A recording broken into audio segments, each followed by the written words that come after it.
بابا مهمونا دارم میام. الان جارو رو خاموش کن میشنوم صدا تلویزیونو. ساجد کمک مامانت کن اینجا رو تمیز کن. داداشت کجاست؟ پسرم پاشو بیا خونه. اینا فکر میکنن الواتی. مامان میگه موز بخر. این همه میوه هست اینجا. کمه. لاغر شکلات بخر. فصلش الان نیست که. فصل داره. بیا اینا رو بذارید جلوش. من نمیفهمم اینا رو چرا دعوت کردیم وقتش از کار زندگی ما افتادیم. هم بزنن به این زندگی. برای چی همه اینا خرابی وسط افتادم من؟ سلام بفرمایید. جاپار پیدا کردید؟ بفرمایید. ماشاءالله چقدر زیاد. چقدر آقا پسرتون لاغر شد. اینها معتاد. نکش.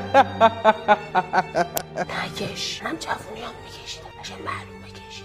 پذیرایی کنید نخود. خیلی اوضاع اقتصادی بد شد. فاکتور میوه‌ایه که برای شما خرید. نگاه کن شما. ساجد من میل ندارم. رئیس پادگاه 80 تا کلاغ‌پر شاید به ما میگفتن اینطوریا.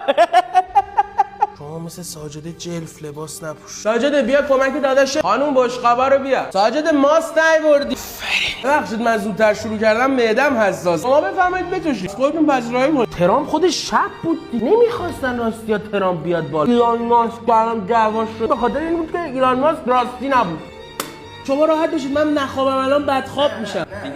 راحت باشید شما. میرید آخه خدا نگهدار. خیش خسته شدیم.